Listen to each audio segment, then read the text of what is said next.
आणि राज्यसभेच्या 6व्या जागेसाठी भाजप एका मोठ्या उद्योजकाला उमेदवारी देण्याची शक्यता आहे।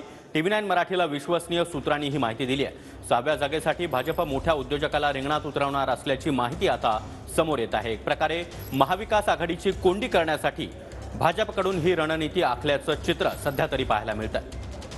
आणि या संदर्भात अधिक माहिती देण्यासाठी आमचे प्रतिनिधी गजानन उमाटे सध्या आपल्या सोबत आहेत। गजानन, महाविकास आघाडीची कोंडी करण्यासाठी आणि 6वा उमेदवार देण्यासाठी एक उद्योजक भाजप समोर आणू शकता अशी सूत्रांची माहिती आहे। नक्कीच भाजप 6वी जागा लढवणार आहे। अशोक चव्हाण भाजपात आल्यानंतर ते जवळजवळ स्पष्ट झालेलं आहे, कारण की काँग्रेसचं संख्याबळ कमी झालेलं आहे। आता 6व्या जागेसाठी मोठा उद्योजक जो आहे त्यांना रिंगणात उतरवण्याची तयारी भाजपने केलेली आहे आणि ते सरप्राइझिंग नाव असेल आणि सर्वस्वीकृत नाव असेल अशी ही राजकीय वर्तुळात चर्चा आहे।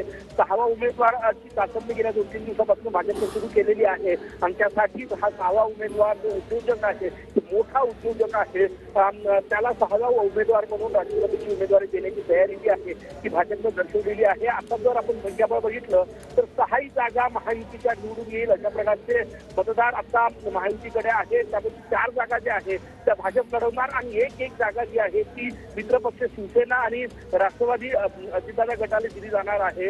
भाजपच्या 3 जागा ज्या आहेत त्या शिवसेना निवडून येऊ शकतात। 4थी जागा जी आहे ते उद्योजक उतरवणार आहे भाजप। त्या ठिकाणी रणनीती जी आहे ती आखली जात आहे। काल जी बैठक झाली महत्वाची, त्या बैठकीत या 6व्या जागेबाबत चर्चा जी आहे ती झालेली आहे। नक्कीच गजानन, धन्यवाद या सविस्तर माहितीसाठी।